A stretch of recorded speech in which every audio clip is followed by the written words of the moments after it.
Les bombardiers russes mettent en alerte les pays de l'OTAN. Quelles sont leurs capacités? Récemment, la Russie a suscité l'inquiétude dans les pays de l'OTAN tels que le Danemark, les Pays-Bas et le Royaume-Uni en menant une opération de patrouille aérienne avec des bombardiers. Les bombardiers utilisés dans ces opérations étaient les Tu-160, Tu-95MS et Tu-22M3, tous fabriqués par l'entreprise russe de défense et d'aérospatiale Tupolev. Ces bombardiers sont capables de transporter des avions et des bombes, et ils ont établi des records mondiaux depuis leur premier vol en 1981. Propulsés par 4 moteurs turboréacteurs Samara NK321 et d'une capacité en carburant de 160 tonnes, les bombardiers ont une autonomie en vol de 15 heures, atteignant une vitesse maximale de 2200 km/h et pesant environ 110 tonnes. Une caractéristique notable de ces bombardiers est leur courbure d'aile adaptable, qui s'ajuste en fonction de la vitesse de vol et des exigences de la mission.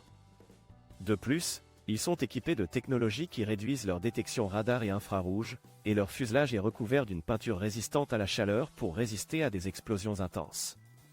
Le Tu-160 est même capable de transporter des armes chimiques et conventionnelles à longue portée, pesant jusqu'à 40 tonnes au total. En 2015, le Tu-160 a été modernisé, devenant le Tu-160M.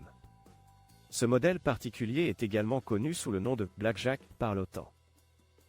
Un autre bombardier de la flotte russe est le Tu-95MS, qui a effectué son premier vol en 1954 et a été mis en service 2 ans plus tard. C'est une version modernisée du bombardier stratégique Tu-95BR.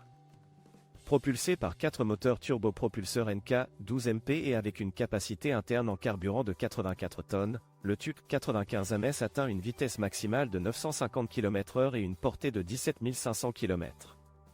Équipé de canons automatiques jumelés de 23 mm pour l'autodéfense contre les menaces aériennes, il peut également être modifié pour transporter jusqu'à 8 missiles de croisière ou 14 missiles anti-navires.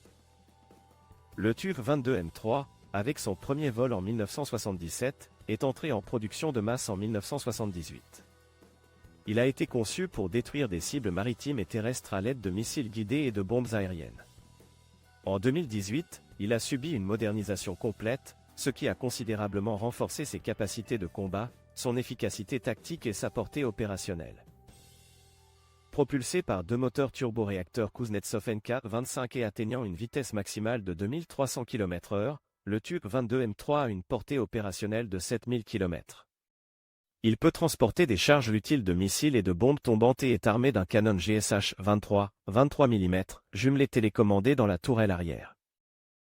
Étant donné les capacités et les efforts de modernisation de ces bombardiers russes, il est évident qu'ils représentent une menace considérable pour les pays de l'OTAN et leurs intérêts.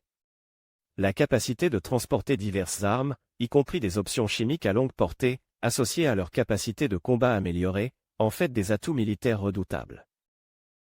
Ces récentes opérations de la Russie ont naturellement suscité des inquiétudes parmi les pays de l'OTAN.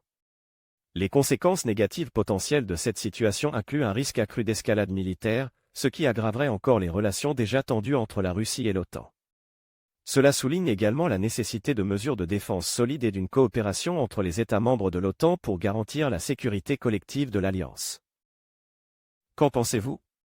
Considérez-vous ces actions comme escalatoires ou simplement des exercices militaires de routine? Veuillez partager vos opinions dans les commentaires ci-dessous. N'oubliez pas de vous abonner à notre chaîne YouTube pour encore plus de contenu instructif et de partager cette vidéo sur les réseaux sociaux pour promouvoir une discussion animée sur cette question importante.